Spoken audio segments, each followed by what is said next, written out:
Arjun 605 DAMS V1 ಕೇವಲ ಉತ್ತಮವಲ್ಲ, ತನ್ನ ಶ್ರೇಣಿಯಲ್ಲಿ ಅತ್ಯುತ್ತಮ ಟ್ರ್ಯಾಕ್ಟರ್. ಸ್ಲಿಪ್ಟೋ ಆಧುನಿಕ ಬೇಸಾಯದ ಒಂದು ಹೊಸ ಮೋಡ್. ಇದನ್ನು ಕೆಲಸದ ಸರಳತೆಯನ್ನು ಗಮನದಲ್ಲಿರಿಸಿಕೊಂಡು ವಿನ್ಯಾಸ ಮಾಡಲಾಗಿದೆ. ಇದರಿಂದ ಮೊದಲಿಗೆ ಹೋಲಿಸಿದರೆ ನಿಮಗೆ PTO ಚಾಲನೆ ಸುಲಭ ಮತ್ತು ಕಾರ್ಯಕ್ಷಮತೆಯೂ ಹೆಚ್ಚು.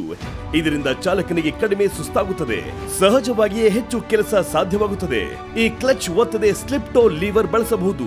ಯಾವುದೇ PTO ಸಾಧನಗಳನ್ನು ಮೊದಲು ಯಾವತ್ತೂ ಇರದ ಅತ್ಯಂತ ಸುಲಭ ವಿಧಾನದಲ್ಲಿ ನಿಯಂತ್ರಿಸಬಹುದು. ಏಕೆಂದರೆ ನಿಮ್ಮ ಸಮಯ ಮಹತ್ವಪೂರ್ಣ, ನಿಮ್ಮ ಬೆಳೆ ಕೂಡ. ನೀವು ರೋಟವೇಟರ್ ಬಳಸುತ್ತೀರಿ, ಬೀಜ ಬಿತ್ತುತ್ತೀರಿ ಅಥವಾ ಕೊಯ್ಲು ಮಾಡುತ್ತೀರಿ, ಈ ವೈಶಿಷ್ಟ್ಯತೆ ನಿಮ್ಮ ಕೆಲಸವನ್ನು ಸುಲಭವಾಗಿಸುತ್ತದೆ. ಅರ್ಜುನ್ 605 DIMS V1 ನಲ್ಲಿರುವ ಸ್ಲಿಪ್ಟೋ ಒಂದು ಉನ್ನತ ಭವಿಷ್ಯದೊಂದಿಗೆ ರೈತರನ್ನು ಸಬಲೀಕರಣಗೊಳಿಸುತ್ತದೆ. ಶ್ರೇಣಿಯಲ್ಲಿ ಅತ್ಯುತ್ತಮ ಪವರ್ ಮತ್ತು ಪರ್ಫಾರ್ಮೆನ್ಸ್. Arjun 605 DIMS V1